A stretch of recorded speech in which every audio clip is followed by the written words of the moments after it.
Okay, so let's continue with our next video in our practice exam question series for AWS Certified Developer Associate exam. So let's see, it's question number 101. A developer is creating an application. New users of the application must be able to create an account, register by using their own social media accounts.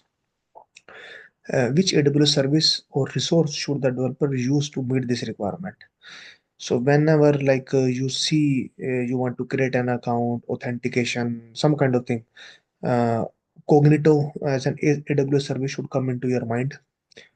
So IAM role, no, IAM role is not for creating an account. AWS directory service, no. So we have option B and C. One is mentioned Cognito identity service. One is mentioned Cognito user pool. So Cognito user pool is to help you to register or create an account, while the Cognito identity pool is provides you the access to the AWS services by giving you temporary credential. So here the correct answer should be C. So let's question number 102. A social media application uses the AWS SDK for JavaScript on the front end to get the application from STS, to get user credentials from STS. So some application they are using SDK, it's in JavaScript, so it doesn't matter in which language it is written. But let's suppose it's Python, so they are using Boto 3, and they are running some Python code or JavaScript code to access STS service to get the credential, temporary credential. The application store is assets in S3 bucket. The application serves its content by using CloudFront distribution with the origin S3. So your asset is in S3 bucket, and you have the CloudFront distribution, which is going to set as an origin to the S3 bucket.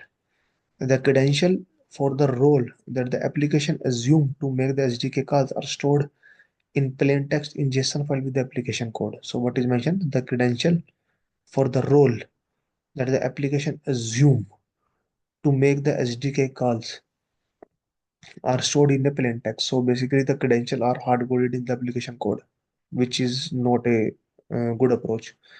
The developer need to implement a solution that will allow the application to get user credential without having any credential hard coded. So generally we should not hard code the credential in the code. What we have to do is we have to assume the role, because we will have to create a role and we have to assume the role, right? So let's see what are the options. Add a lambda edge function to the distribution, invoke the function on viewer request, add permission to the function execution role to allow the function to access AWS STS, move all STS calls to the front end of the function. So definitely we need this. We need to add a permission to the function execution role. So role is going to access STS, and we are going to assume that. Add a CloudFront function to the distribution, invoke the function viewer request, add a permission to the function execution role. So A and B look same, except they said we need to create a lambda edge function. They said we need to create a CloudFront function. Add a lambda edge function to the distribution, invoke the function on viewer request, move the credential from the JSON file into the function. Wrong. Doesn't matter whether it's the JSON file or it is in the function, but still it's hard coded, right? But we don't have to hard code. Similarly looks in option D as well, it's still hard coded. So option C and option D rejected. Now option A and option B. So shall we use lambda at the red hash function or CloudFront function? So generally in this case we have to use lambda hash function. CloudFront function is basically used for the minimal activities, like just to modify the headers or things, not to invoke the another services. So A looks correct. Question number 103. An an e-commerce website uses an AWS Lambda function and an RDS for MySQL database for an order fulfillment service. The service needs to return order confirmation immediately during a market campaign. That caused an increase in the number of orders. The website operation team noticed error for too many requests from Amazon RDS. However, RDS DB cluster metrics are healthy, CPU or memory capacity are still available. What should the developer do? So you have the Lambda function. Lambda function is connecting with the SQL, and when there is a load, like when you have marketing campaign, so increasing the number of orders, so more and more Lambda is going to hit. So more and more Lambda is going to hit. They are connecting with the RDS. So more connection, because first you need to establish a connection. More connection has been done. So that's why you are getting too many connections. So what you will do? So when you see RDS now, the best solution is you have to use the RDS proxy. We will see if there is an option. We have to use the RDS proxy. What it will do? So you have Lambda, you have RDX. We will use the RDS proxy. So all the Lambda is going to connect with the proxy, and proxy is open the connection with the RDS. So rather than Lambda, let's suppose you have the 10 Lambda. Rather than 10 Lambda, create 10 connection. So all the time Lambda created 10 connection with proxy rather than the database, and proxy will open is one connection with the RDS. So we will resolve this problem, too many connection. Initialize the database connection outside the handler function.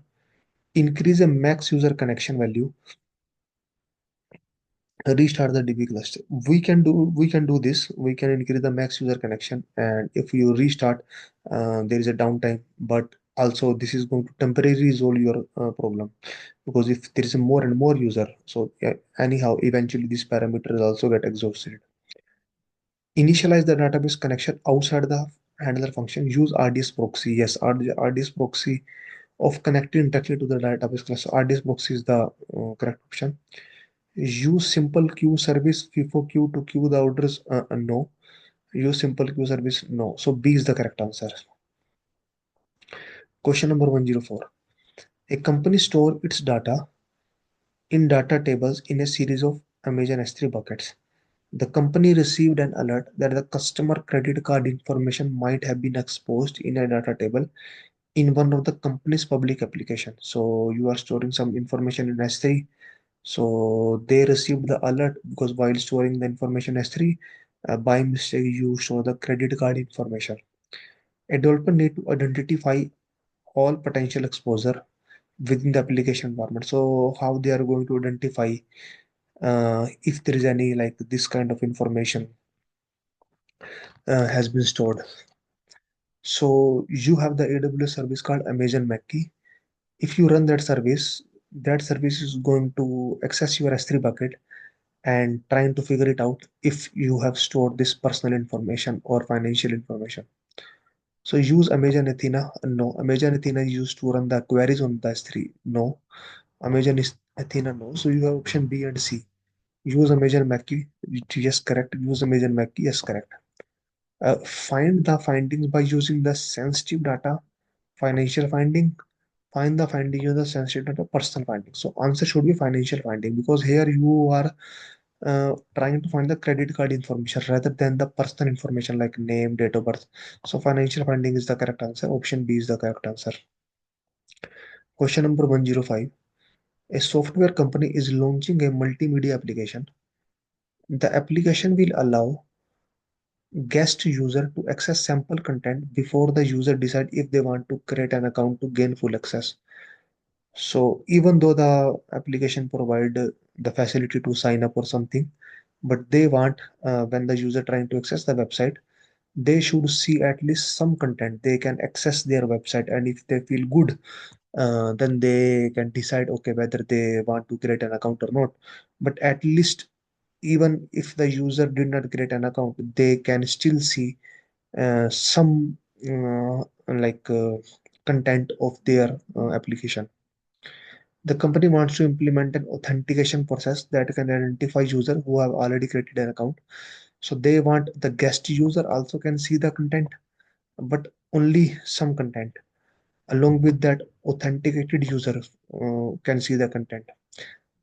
The company also needs to track the number of guest user who eventually create an account. Which combination of steps meet this requirement? So you could see here again something like that: authentication process, creation of account, Along with that, the unauthenticated user, right, can also access your application.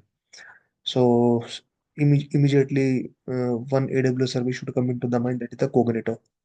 Let's try to figure it out. Create an Amazon Cognito user pool. Uh, Configure the user pool to allow unauthenticated user. Exchange user token for temporary credential that allow authenticated user to assume a role. Create an Amazon Cognito identity pool. Configure the identity pool to allow unauthenticated user. Exchange unique identity for temporary credential that allow all user to assume a role.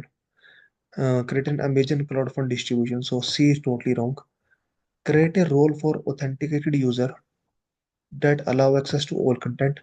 Create a role for unauthenticated user that allow only to the sample content. So D definitely correct, because we need to create two role. One role is for the authenticated user and one role for the unauthenticated user. Allow all user to access all the content by default, sample content by default are wrong. So E is wrong, D is definitely correct, C is wrong.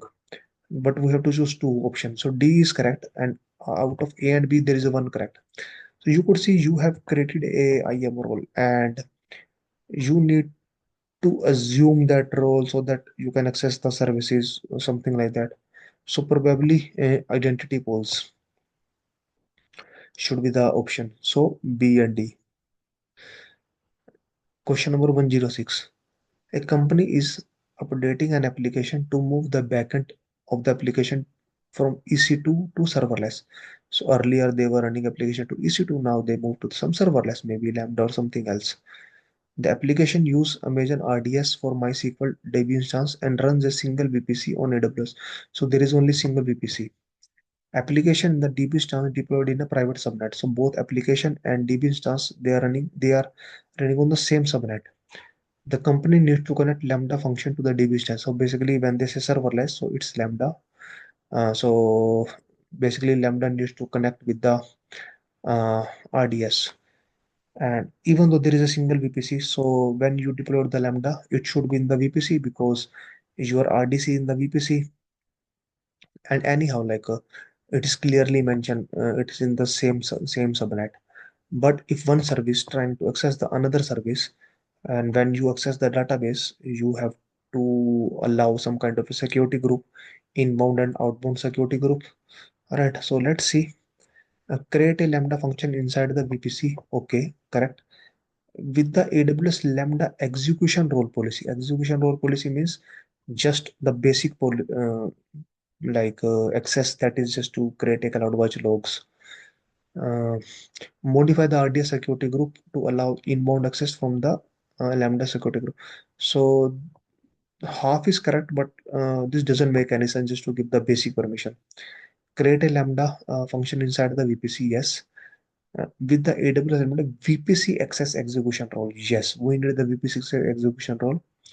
Modify the RDS security group to allow inbound access, correct. Create a Lambda function with the basic, no, basic we don't need. Along with that, they have mentioned create an interface VPC endpoint. Why we need a VPC endpoint? When both the service are in the same VPC, then why we need the VPC endpoint? VPC endpoint is just to connect with the services which is in the VPC. But when both the services are in the VPC, we don't need the interface or VPC endpoint. So C and D wrong, and out of A and B, we don't need the like basic execution. We need the VPC access execution permission. So B is correct. Question number 107. A company has a web application that runs on EC2 instance with AMI. The company uses CloudFormation to provision the application. The application run in US East 1 region, and the company need to deploy in US West 1. So in East 1 it's running, they want to run US West 1. To attempt to create an AWS CloudFormation stack in US and West 1. So when they're trying to create an application using CloudFormation in US West 1, it fails.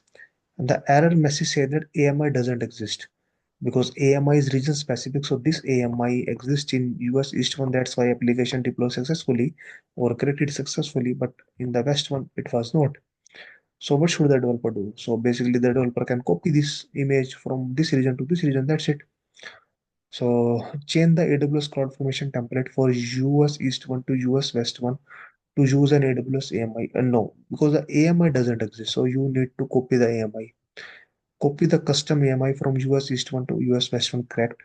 Update the CloudFormation template for US West 1 to refer to the AMI ID for the, so when you copy the AMI, the new AMI ID will be created. So you need to update the CloudFormation template to refer the new AMI. B looks correct. Build the custom AMI in US West 1. Don't need to rebuild. You can just normally copy that. Manually deploy. No. Outside the CloudFormation template. The question say we need to use the CloudFormation template. So D is also wrong. So B is the correct answer. Question number 108. A developer is updating several AWS Lambda function and notice that the Lambda function share the same custom libraries. So there are so many Lambda function and most of the Lambda function use the most of the same libraries. The developer want to centralize all the libraries. So if they want to centralize all the libraries, they can use the Lambda layer. Update the libraries in a convenient way. Which solution will best? Use the code artifact? No, code artifact is not the solution. Create a container image? No. Create a Lambda layer? Yes. A Lambda layer is justly we use if we have like some large libraries. Sometimes the Lambda size become more increases, so we can put the those packages into the Lambda layer. Or if many applications or many Lambda functions use the same libraries, so it's better to deploy the libraries in the Lambda layer, and that Lambda layer can be accessed with all the Lambda function. So C looks correct. File system wrong. C is correct answer. Question number 109. A developer want to use the AWS Elastic Beanstalk to test a new version of the application in test environment. Which method will be the fastest? So fastest is just deploy in a single go. Don't worry about the downtime. So all at once will be the fastest. Rolling with additional batches is not the fastest because it is going to roll slowly. Right? Immutable is not also not a fastest. All at once is the fastest. Question number 110. A company is providing read access to objects in Amazon S3 bucket for different customers. A company use IAM permission to restrict access to the S3 bucket. The customer can access only their own files. Due to regulation requirement, the company need to enforce encryption in transit for interaction with the machine. So they said because customer are accessing their own file, so when they are accessing the own file, so file is getting transferred from S3 bucket to the customer location. So they want to enforce the encryption in transit. So how they can do that? Add a bucket policy to the S3 bucket to deny S3 action when the secure transport condition is equal to false. Totally correct. Because if the secure trans if any customer is trying to access the content uh, via unsecure way, like maybe like HTTP rather than HTTPS, and then the bucket should not allow the access. Right? Add a bucket policy to deny S3 action when the this condition is equal to public read. And no, this for the ACL, not for this, and nothing related with this secure transport. Add an IAM policy to the IAM user to enforce a usage of that. No, so nothing related with the SDK. Add an IAM policy to the IAM user that allow S3 action. Then again ACL condition. No, so secure transport is the main thing. So A is the answer. So that's it. That is the end of the video, and thank you.